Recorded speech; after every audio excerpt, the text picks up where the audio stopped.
चर्चा की शुरुआत के संदर्भ में कुछ बातें आपसे करनी ज़रूरी है। यह चर्चा संगोष्ठी 4 सत्रों में है। 4 सत्र विभिन्न संदर्भों पर होंगे जो साहित्य केंद्रित नहीं होंगे। और यहाँ बैठे मुझे खुशी है कि विभिन्न विभागों के ढेर सारे अध्यापक, समाज विज्ञान के बहुत सारे अध्यापक हैं, लिटरेचर के हैं, समाज विज्ञान के छात्र हैं, साहित्य और कला के भी हैं। इस संदर्भ में मैं बात कहना चाहता हूं और यहीं से मैं शुरुआत करना चाहता हूं। इंडियन हिस्ट्री कांग्रेस की स्थापना के बाद सन 1938 में आनंदपुर साहिब में एक अधिवेशन हुआ था और उस अधिवेशन में एक सत्र पंजाब के इतिहास से संदर्भित था। तब तक पंजाब के इतिहास से बहुत सारे जो दस्तावेज हैं, खालसा के दस्तावेज हैं, वो अकादमिक अध्ययन के केंद्र में नहीं आए थे। 1938 में सतपाल जी ने और प्रोफेसर गंडा सिंह पंजाब विश्वविद्यालय में हिस्ट्री के प्रोफेसर थे और वो अलीगढ़ स्कूल के थे। वो सारे रिकॉर्ड्स बाद में अब छप गए हैं, इतिहास के बहुत सारे मित्र जानते हैं। शिरीन मुसवी ने उसकी भूमिका लिखी है। तो जो मेजर सोर्सेज हैं सिख हिस्ट्री के, अर्ली सिख हिस्ट्री के, धर्म ग्रंथों का अकादमिक समाज वैज्ञानिक कैसे अध्ययन किया जाए, यह एक बहुत बुनियादी सवाल है। और कई बार इतिहास के लोग धर्म ग्रंथों से दूरी बना के रहते हैं कि ये वस्तुनिष्ठ नहीं है।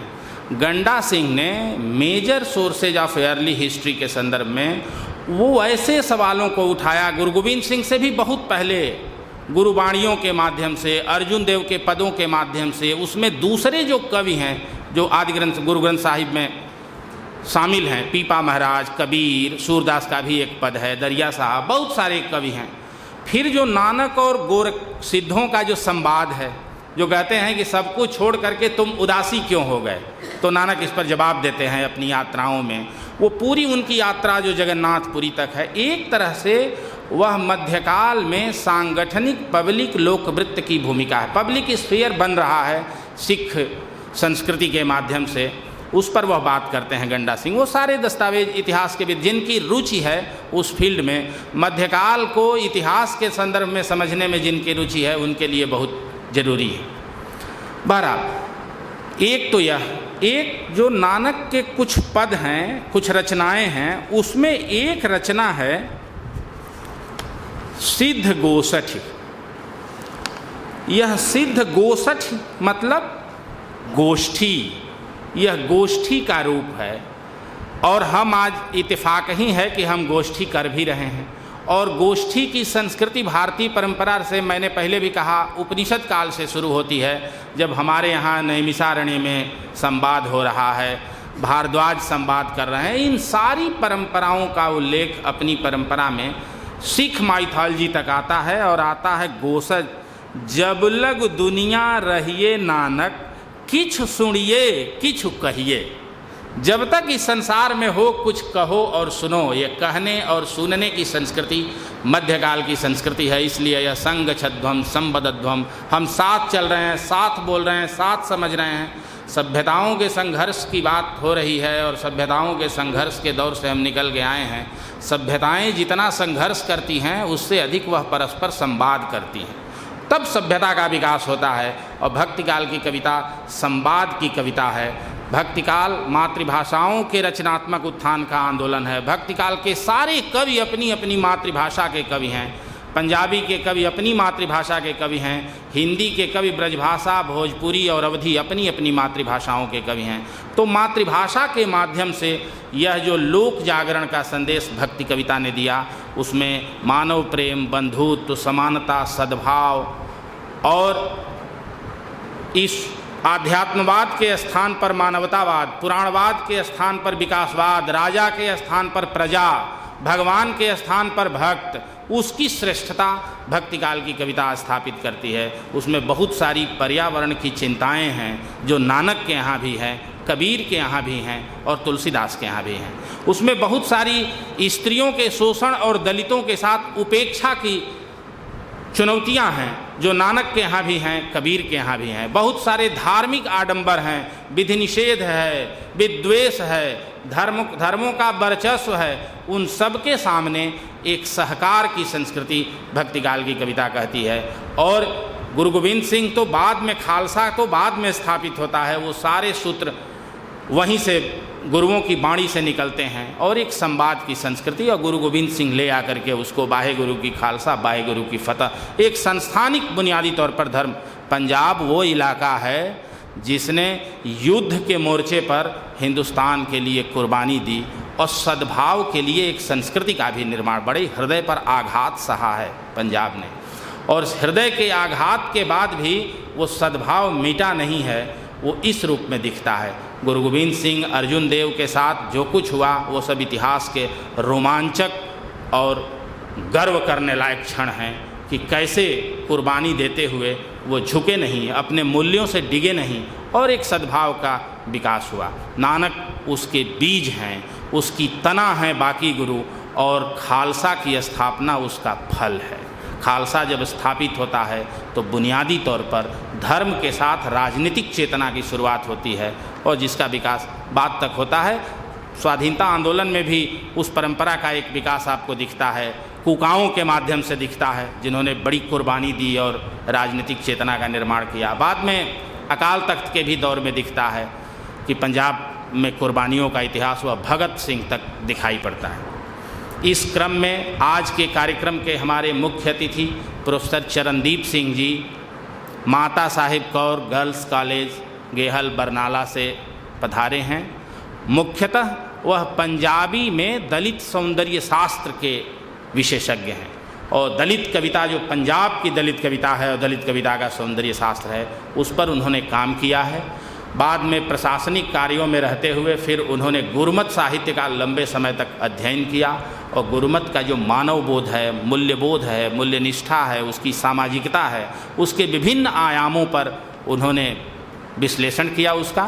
तो आज के वह मुख्य अतिथि हैं, उनके सामने इस फील्ड पर कुछ भी बोलना छोटे मुँह बड़ी बात होगी, तो मैं बहुत आदर के साथ निवेदन करता हूँ प्रोफेसर चरणदीप कौर जी को कि कृपया उद्घाटन वक्तव्य के लिए मंच पर आए।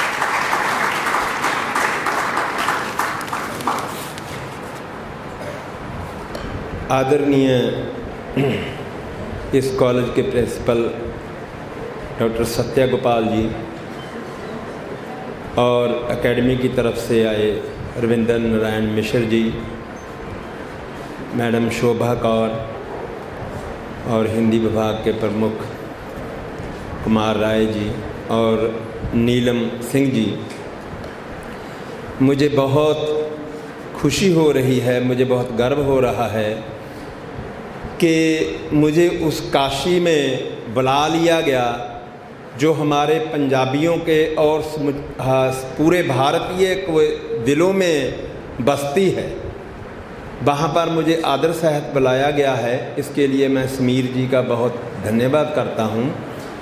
और जब हम काशी में आते हैं, हमारे लिए काशी जहाँ हमारे सनातन मत की एक बड़ी आधारशिला है, उसके साथ कबीर और रविदास जी की बानी, जिनकी गुरु ग्रंथ साहिब में दर्ज ही नहीं है, जिनकी बानी गुरु ग्रंथ साहिब में को गुरमत के जो मूल सिद्धांत है उनको प्रकट करने वाली है।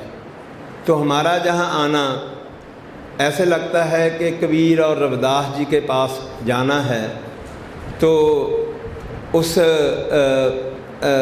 मेरी इच्छा को पूरा करने के लिए मैं इस कॉलेज का और पंजाबी एकेडमी लखनऊ का बहुत आभारी हूँ। और अगर हम बात गुरमत की, गुरबानी की और भक्ति साहित्य की करते हैं, तो हमारी पहली जो प्रॉब्लम है वो ये है कि हम जिस तरीके का पठन पाठ करने के अभ्यासी हैं वो हमें अंग्रेज़ों ने दिया, जो हर चीज़ को कैटेगराइज करके कैटेगरीज में बांट कर देखता। लेकिन हमारी भारतीय संस्कृति को अगर हमने देखना है तो मैं इसको देखना शुरू करता हूँ जो हमारे आदि ऋषि हैं, जो हमारे आदि योगी हैं, शिव देवताओं के भी देवता हैं और राक्षसों के भी देवता हैं, मनुष्यों के भी देवता है, भूत पिशाच के भी देवता है। तो जो समग्र सृष्टि है, समग्र सृष्टि में जो कुछ आता है, भारतीय संस्कृति उसके अंतर विरोधों को साथ लेकर चलने वाली है। अगर हम इस बात को नहीं समझेंगे और वो कैटेगरीज वाली बातों पे इधर हिंदू धर्म रख लिया, इधर इस्लाम रख लिया, इधर क्रिश्चियनिटी रख ली, इधर सिखिज्म रख लिया, और क्योंकि भारत में धर्म जो है वो बात करने वाली चीज़ नहीं है, भारत में धर्म जीने वाली चीज़ है। अब हम जो हमारी यूनिवर्सिटीज़ हैं, कॉलेज हैं, जो मैं पहले बात की है कि इस तरह काम होता है, हमारी यूनिवर्सिटीज़ धर्म के क्षेत्र में भी विद्वान पैदा करती है। धर्म का मूल मनोरथ विद्वान पैदा करना नहीं है, उसका मनोरथ संत पैदा करना है। तो हो ये रहा है कि गुरबानी के बारे में, वेद के बारे में, कुरान के बारे में, किसी के भी बारे में बातें होती है तो बातें इस तरह से होती है, जैसे एक मेरे को याद आ रहा है कि कभी कभी यूं भी हमने अपने मन को सहलाया है, जिन बातों को खुद नहीं समझे औरों को समझाया है। तो पहली बात यह है कि भक्ति साहित्य और गुरबानी के संबंध में जब हम बात करेंगे तो बात उतनी ही की जाए जो समझ की हो, जो हमारे जीवन में हो। तो मैं आदि योगी शिव से आगे आ जाता हूँ। तो हमारे कहते हैं 33 करोड़ देवता हैं, तो बड़े जो रैशनल समझ रखने वाले हैं, ये कैसे हो सकता है 33 करोड़ देवते? तो जो ऐसे हो सकता है कि इस परंपरा में जितने लोग हैं हर आदमी का अपना देवता है, तो किसी को किसी दूसरे के देवता के साथ कोई भेदभाव नहीं है। एक परिवार में रहते हुए आप, एक ही सनातन मत में रहते हुए आप राम जी को और कृष्ण जी को, जो बिल्कुल अलग अलग जीवन शैली आपको लगती है ऊपर से, हम उनको मानते हैं।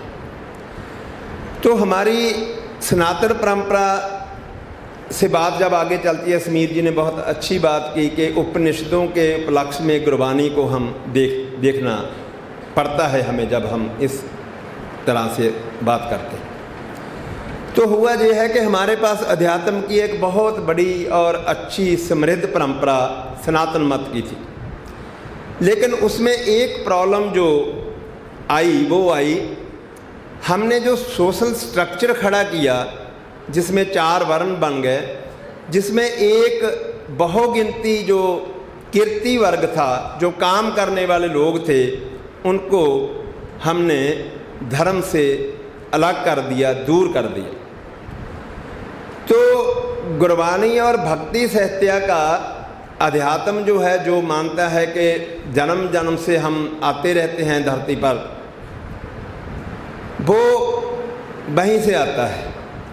लेकिन जो सोशल स्ट्रक्चर की प्रॉब्लम है उसको भक्त डील करते हैं, और उसका अभ्यास जो है फिर गुरमत में आता है। उसका सिद्धांतकारी भक्ति लहर से ऐसे होती है कि आप जानते हैं कि खालसा गुरु गोबिंद सिंह जी ने साजा, और गुरबानी में जो खालसा शब्द है, आपको ये शायद आज ही जानने का मौका मिलेगा कि खालसा शब्द जो है वो कबीर जी की बानी में आया। कबीर जी ने कहा, कह कबीर जन भय खालसे जह भगत लिव लागे। तो कबीर जी ने आगे कहा, गुरबानी में दर्ज है, गगन दमामा बाजयो पर्यो निशाने घाव। दमामा कहते हैं नगारे को। खेत जो वांड्यो सूरमा अब जूजन को दाओ, सूरा सो पहचानिए जो लरे दीन के हेत, पुरजा पुरजा कट मरे कबहू ना छाड़े खेत। ये कबीर जी का शब्द है। तो इसको प्रैक्टिस में लाया गया है खालसा के उपरांत। 18वीं सदी की आप हिस्ट्री सारी देख लें तो उसमें सिख जो है वो कैसे स्ट्रगल करते हैं, बहादुरी से लड़ते हैं। तो ये भक्ति परंपरा से हमें जब गुरु ग्रंथ साहब गुरु अर्जन देव जी करते हैं तो रविदास, कबीर और संत सभी आए हैं उसमें। तो क्योंकि मुग़ल आ गए हैं, इस्लाम भी आ गया है हिंदुस्तान में, हमारी परंपरा कैटेगरी की नहीं है, तो इस्लाम को भी हमने डील करना है। तो इसलिए उसमें सूफ़ी बाबा शेख फरीद भी आते हैं। हमारी परंपरा में, हमारे इतिहास में एक और जिसको बहुत बढ़ा चढ़ा कर भी देखा जाता है, मैं कहता हूँ कि मुग़ल राज्य का अत्याचार है, वो है, और दूसरी तरफ सूफ़ी संतों की मोहब्बत है जिसने अत्याचार से ज़्यादा लोगों को इस्लाम से जोड़ा है। हमारे पास अजमेर शरीफ है, आप लोग जानते हैं, वहाँ पर हर तरह के लोग जाते हैं। हमारे पास निज़ामुद्दीन है औलिया साहब, हमारे पास पंजाब में बाबा शेख फरीद हैं, ऐसे बहुत सारे। तो इस्लाम और हिंदुइज़्म की दो बड़ी लैंग्वेजेस हैं। हमारी संस्कृत है और इस्लाम की फ़ारसी। गुरु गोबिंद सिंह जी जब अपनी बाणी रखते हैं जप साहिब, वो हमारे नित्य नेम के पाठ में आता है जप साहिब, तो वो बाणी इस तरह रची जाती है, गुरमुखी में है, वो एक शब्द उसका संस्कृत का है और दूसरा फारसी का है, पर्शियन का है। नमस्तं अकाले नमस्तं कृपाले। तो उस बाणी में एक आता है नमस्तं अमज़भे। अमज़भे का मतलब है जिसका कोई मजहब नहीं है। वो कौन है? वो है परमात्मा, जिसका कोई मजहब नहीं है। अब जो शिक्षा हमें अंग्रेज ने दी, उसने मजहबों के आधार पर हमको बांटना सिखाया। और गुरु गोबिंद सिंह जी किसको नमस्कार करते हैं? जिसका कोई मजहब नहीं है, उस रूप में जिस रूप में मजहब बांटा जाता है। तो इस तरह हम जब ये सारी बातें को देखते हैं तो भक्ति परंपरा और गुरबानी हम आज पढ़ने के लिए, हमारे पंजाब में भी इसे कहा जाता है गुरमत काव्य, लेकिन मैं थोड़ा अलग इससे विचार रखता हूँ कि ये काव्य उस तरह नहीं है। हम वेद की वाणी को वेद कविता नहीं कह सकते, वो वाणी है, इसलिए हम गुरबाणी कहते हैं। अध्ययन के लिए हम उसे कविता कहना शुरू कर लिया है तो कहते रहते हैं, तो काव्य से ज़्यादा वो वाणी है, और वाणी हमारे लिए गुरु है। और उसमें 6 गुरु साहिबान है और 30 अलग भक्त है, 36 महापुरुषों की वाणी उसमें दर्ज है। तो हम इसको जो आप समीर जी ने बताया है कि इसका लक्ष्य जो है, मैं उत्तर प्रदेश पंजाबी एकेडमी का भी बहुत आभारी हूँ। मुझे बड़ी प्रसन्नता हुई कि 25 साल से उत्तर प्रदेश एकेडमी जो लखनऊ है, पंजाबी एकेडमी लखनऊ, वो पंजाबी भाषा के लिए काम कर रही है। और आपको हैरानी होगी कि हमारे पंजाब में जो पंजाबी एकेडमी सरकार ने बनाई हुई हैं, वो हमें पंजाबी के लिए कुछ करने के लिए इतना ज़्यादा फंड मुहैया नहीं करवाती जितना उत्तर प्रदेश सरकार करवा रही। ये मुझे बहुत अच्छा लगा।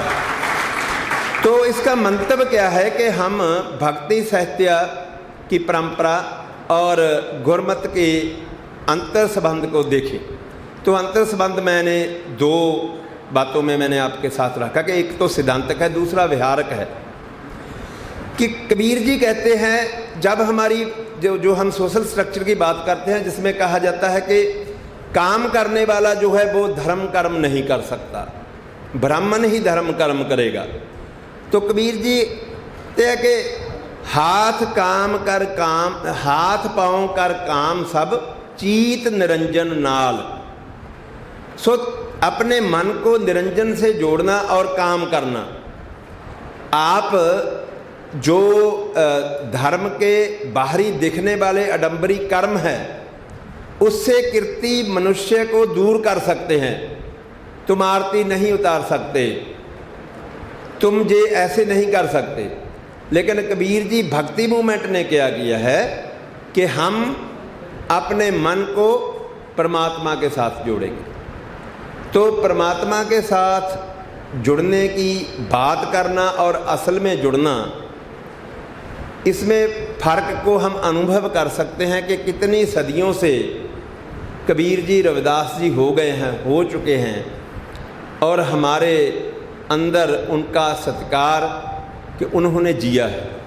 हमारे यहाँ भारत का हर वासी इसको जीता था।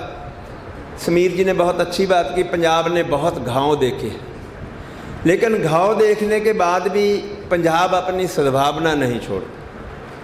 देखिए, अंग्रेज़ ने बांटा, मुस्लिम, अंग्रेज़ ने आते ही हिंदू पानी मुस्लिम पानी अलग किया, फिर पंजाब को बांटा और पंजाबियों ने एक दूसरे को मारा भी, जिसका पश्चाताप अभी वो कर रहे हैं।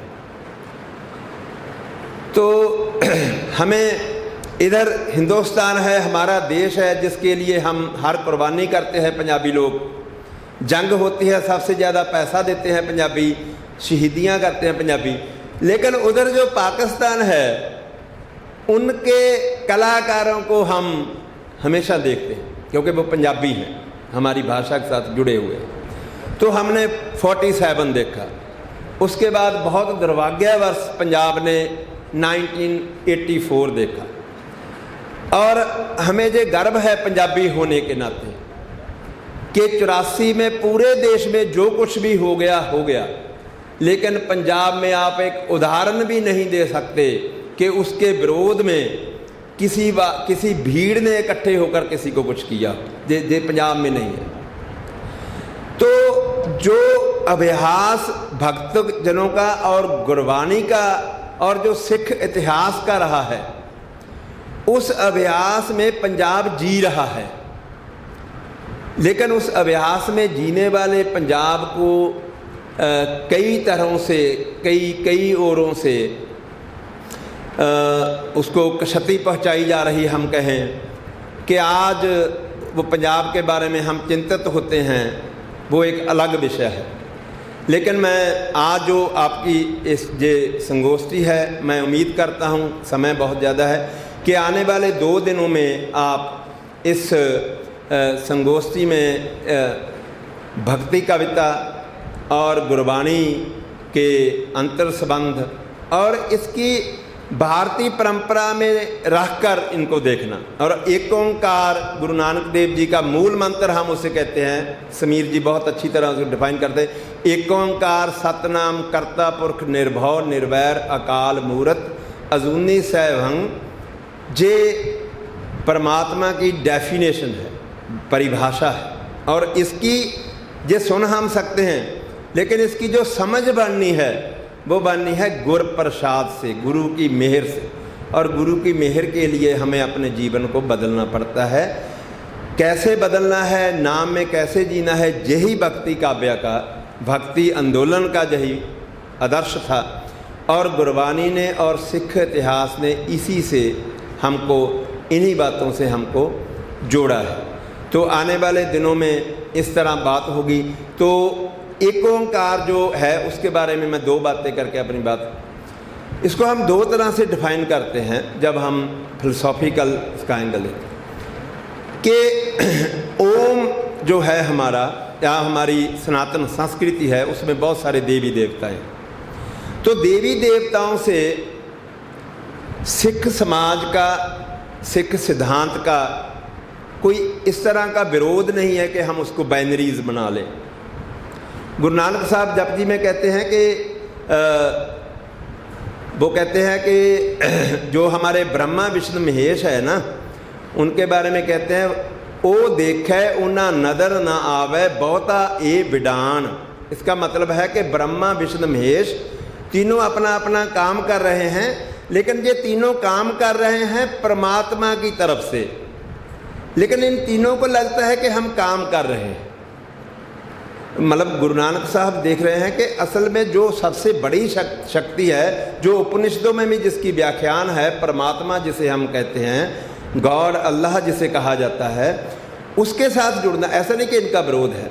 और ओमकार जो है वो सनातन मत में, और इस्लाम में एक अल्लाह को माना जाता है और बहुत ही इस तरह से माना जाता है कि वो हज़रत मोहम्मद साहब की तस्वीर भी नहीं बनाते, एक अल्लाह।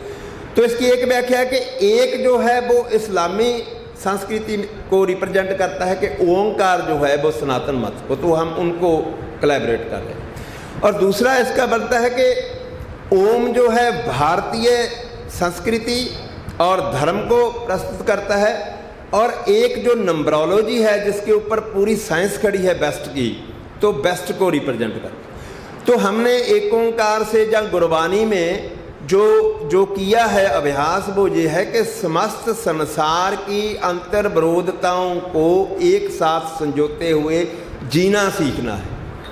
हमको वो कैटेगराइजेशन जो है धर्म के नाम पर है, सामाजिक जात पात के नाम पर है, उसको तोड़ना है। तो भक्ति साहित्य और गुरबानी को इसी संदर्भ में हम अच्छी तरह से समझ सकते हैं। मैं ज़्यादा समय नहीं लूँगा। एक बार फिर सभी का बहुत बहुत धन्यवाद। और आपने जिस तरह से सुना है, और बड़ी बात ये होगी मेरे लिए कि मैं आपसे जो लेकर जाऊंगा, जहाँ से काशी ने मुझे बहुत कुछ दिया है। रात से मैं आया हूँ, मैं आज सुबह रविदास जी के मंदिर गया। वाह क्या बात है! हम मंदिर कहते हैं, उसमें गुरु ग्रंथ साहिब प्रकाश हैं।